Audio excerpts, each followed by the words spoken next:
Speaker sir, with your kind permission, I rise to move that the Anusandhan National Research Foundation Bill 2023 be taken into consideration. कौन बोले?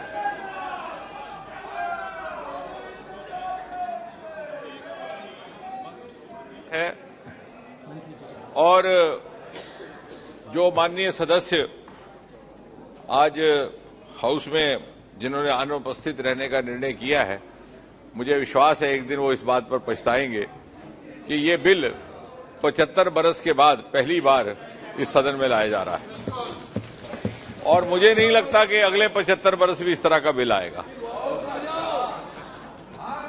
So it is in a way history in making. The choice is left to us whether we make it a part of, whether we make ourselves part of the history or deprive ourselves of this historic opportunity in the history of India's parliament proceedings. आपने जैसा जानते हैं कि पिछले 8-9 वर्षों में प्रधानमंत्री श्री नरेंद्र मोदी जी के नेतृत्व में भारत को एक भौगोलिक भूमिका निभाने का अवसर मिला है. आज देश विदेश में भारत का लोहा माना जा रहा है और ये मुख्यतः इस कारण संभव हुआ कि विज्ञान और नवाचार के क्षेत्र में भारत की प्रतिभा, भारत की क्षमता, भारत का सामर्थ्य पहली बार दुनिया के सामने आया है. और इससे ये भी प्रमाणित होता है कि हमारे यहां ह्यूमन रिसोर्स की कभी कमी ना थी, प्रतिभा की कमी ना थी, योग्यता की कमी ना थी, मेहनत करने का मादा कभी कम ना था. हमारे युवा वैज्ञानिकों में आंखों में सपने भी थे. आपने देखे होंगे वो चित्र सारा भाई के, जब वो बाईसाइकिल के कैरियर पर अपना लॉन्चर व्हीकल लेकर के जाते थे. तो शायद अभाव इस बात का था कि नीति निर्धारित करने वालों के स्तर पर या नेतृत्व में शायद उस प्रकार का सहयोग, उस प्रकार की सहायता उपलब्ध नहीं थी. And for the first time prime minister Modi has provided N enabling मिलियो जिसमें हर प्रकार की क्षमता को अपनी पूर्ण योग्यता के अनुसार उसे आउटलेट मिला. और ये इसलिए संभव हुआ कि इन गत 9 वर्षों में प्रधानमंत्री ने अनेकों ऐसे क्रांतिकारी निर्णय लिए, बहुत सारी पुरानी बंदिशों को तोड़ डाला. Many taboos of the past were broken. अंतरिक्ष को प्राइवेट सेक्टर के लिए खोल दिया गया. आज नतीजा यह कि 150 से अधिक स्टार्टअप इसरो में काम कर रहे हैं. और भले ही हमारी अंतरिक्ष की यात्रा उस समय आरंभ हुई थी जब तत्कालीन सोवियत यूनियन और अमेरिका चांद की धरती पर पैर रखने के, आदमी उतारने के स्वप्न देख रहे थे और हम चंदा मामा दूर के गीत गा रहे थे.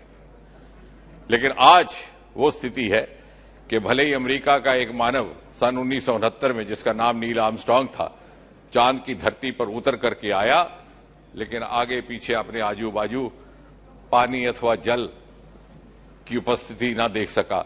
ये हमारा चंद्रयान था जो जल के चित्र लाया. और आज अमेरिका के नासा जैसे संस्थान हमारे द्वारा लाए गए निष्कर्षों के प्रतीक्षा करते हैं अपने शोध के लिए, अपने भविष्य की योजनाओं के लिए. इसी प्रकार क्वांटम मिशन अभी हाल ही में प्रधानमंत्री ने लॉन्च किया, जिसने हमें विश्व के 4-5 उन देशों की श्रेणी में आकर के खड़ा कर दिया कि जहां दूसरे देश हैं वहीं हम हैं. अथवा पहले ये हुआ करता था कि कोई एक नई टेक्नोलॉजी आ जाती, 10-15 वर्ष वो विदेश में लागू रहती, जब वो लोकप्रिय हो जाती तब हम उसे बुलाते. मैं आपके आगे उदाहरण रखना चाहूंगा बड़ा महत्वपूर्ण टेलीविजन का. अमेरिका में 1950 के दशक में भी टेलीविजन चलता था और 1960 का जो चुनाव हुआ वहां पर राष्ट्रपति का, जिसमें एक बड़े ही नाटकीय ढंग से, ड्रामेटिक तरीके से रिचर्ड निक्सन को जॉन कैनेडी ने हराया था, वो टर्निंग पॉइंट था वहां का टीवी डिबेट. जबकि हमें तब ये कोई इल्म ही नहीं था, गुमान नहीं था कि टीवी होता क्या है. हमारे यहां टीवी 1970 के दशक में आया, वो भी एक सप्ताह में आधा घंटा चलता रहा. लेकिन आज मोदी जी के नेतृत्व में हम ये गर्व के साथ कह सकते हैं, with all the confidence at our command, that we are at the same pace, rather in many ways ahead of other countries. The other countries are looking up to us. और इसलिए इस प्रकार की भौगोलिक भूमिका को सुचारू रूप से निभाने के लिए हमें कुछ उसी तरह के प्रावधान भी करने पड़ेंगे. और ये नेशनल रिसर्च फाउंडेशन अथवा राष्ट्रीय अनुसंधान प्रतिष्ठान, कुछ एक देशों ने इस प्रकार के प्रतिष्ठान कायम किए हैं. हम आज उन देशों के साथ जुड़ करके उनसे एक कदम आगे बढ़ने की दिशा में प्रयास कर रहे हैं. सबसे पहले जनवरी 3 को 2019 में जब हमारे इंडियन साइंस कांग्रेस जो कि वार्षिक सम्मेलन होता है, ये प्रधानमंत्री की ओर से ही ये सुझाव आया था कि क्या इस प्रकार का अनुसंधान प्रतिष्ठान भारत में भी कायम किया जा सकता है. और सच पूछिए तो जय अनुसंधान का आह्वान भी उन्होंने किया. उसके उपरांत 2019 में राष्ट्रपति का जो अभिभाषण हुआ उसमें भी इसका उल्लेख आया. फिर उसके बाद एक और मील का पत्थर NEP 2020 नेशनल एजुकेशन पॉलिसी, जो शायद बहुत साल पहले होनी चाहिए थी. ना मालूम क्यों इतने साल उस पर किसी ने विचार नहीं किया. हमारी एजुकेशन पॉलिसी पुराने तकाजे, पुराने मापदंडों पर आधारित थी, जो हमारे छात्रों को, हमारे युवाओं को भौगोलिक स्पर्धा के लिए तैयार करने में असमर्थ थी. हालांकि उसका नाम तक भी ह्यूमन रिसोर्स था. वो भी कोताही दुरुस्त हुई. आज इसको एजुकेशन मिनिस्ट्री कहते हैं, because human resource has a different connotation in the corporate world, in other words.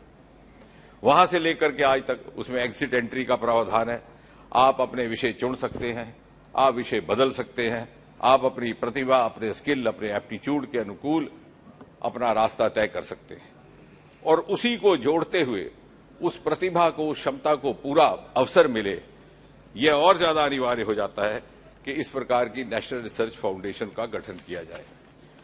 अब प्रमुख तौर पर अगर कहा जाए कि इसकी इतनी आवश्यकता क्यों थी या इसे शीघ्र लाने की इतनी क्या मजबूरी थी, तो शायद संक्षेप में यह कहा जा सकता था कि जो हमारी एग्जिस्टिंग व्यवस्था थी उसमें कुछ एक मिसिंग लिंक थे.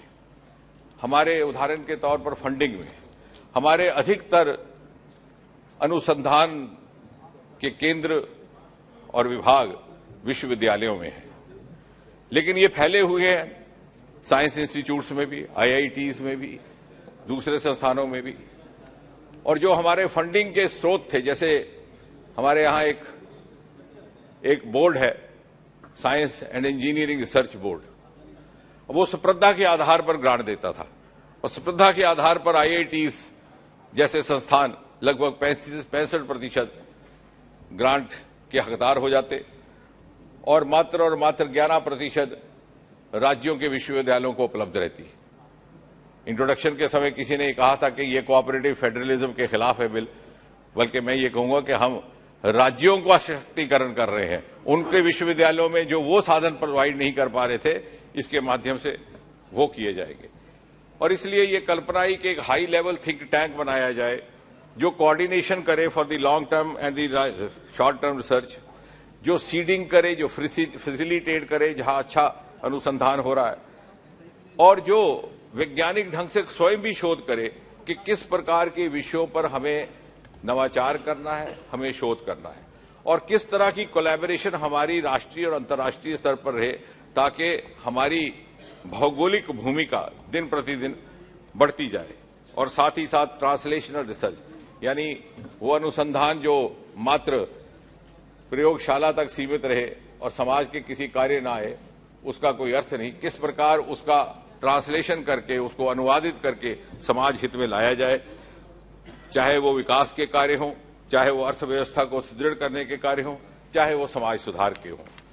और इसलिए पब्लिक प्राइवेट कोऑर्डिनेशन, समय आ गया है कि धीरे धीरे पब्लिक और प्राइवेट के बीच की इस दूरी को समाप्त किया जा सके, क्योंकि यदि हमें सामूहिक तौर पर विकास करना है तो इन बंदिशों को और इन बाधाओं को से हमें मुक्ति प्राप्त करनी होगी.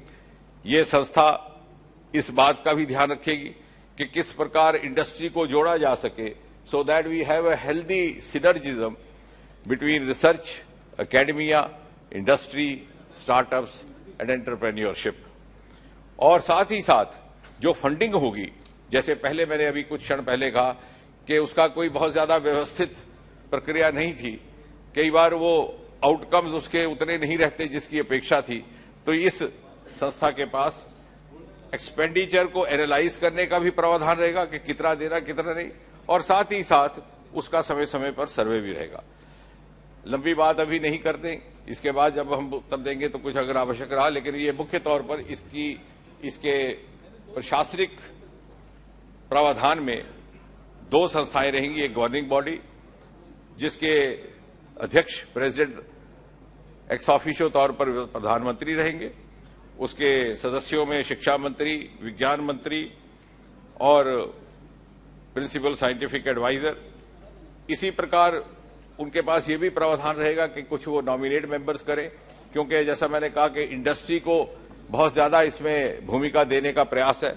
5 लगभग सदस्य उद्योग जगत से हो सकते हैं और यहां तक कि ह्यूमैनिटीज से, सोशल साइंसेज से भी, ताकि वो सोशल एंगल भी कहीं लुप्त ना हो जाए विज्ञान की खोज में। और इस गवर्निंग बॉडी के नीचे कामकाज चलाने के लिए एग्जीक्यूटिव काउंसिल रहेगी, जो प्रिंसिपल साइंटिफिक एडवाइजर जिसके चेयरमैन होंगे, सारे संबंधित सचिव उसके मेंबर होंगे, और इसके पास भी ये अधिकार रहेगा कि ये बाहर से भी जिन जिन विशेषज्ञों को उचित समझे नियुक्त कर सके। इसका लगभग बजट 50,000 करोड़ रुपया 5 वर्ष के लिए रखा गया है, जो मुझे लगता है कि बहुत बड़ा एक कदम है, बहुत बड़ा निर्णय है। आज तक विज्ञान को लेकर के कहीं भी किसी भी सरकार ने 70 वर्ष इस प्रकार की प्राथमिकता नहीं दी। इस 50,000 करोड़ में 10,000 करोड़ रुपया सरकार की ओर से आरंभिक समय में, 4,000 करोड़ रुपया जो हम board of engineering and research को अब इसी में शामिल करेंगे, उसको समाप्त करेंगे, उसका बजट आ जाएगा, और 36,000 करोड़ रुपया अन्य साधनों से।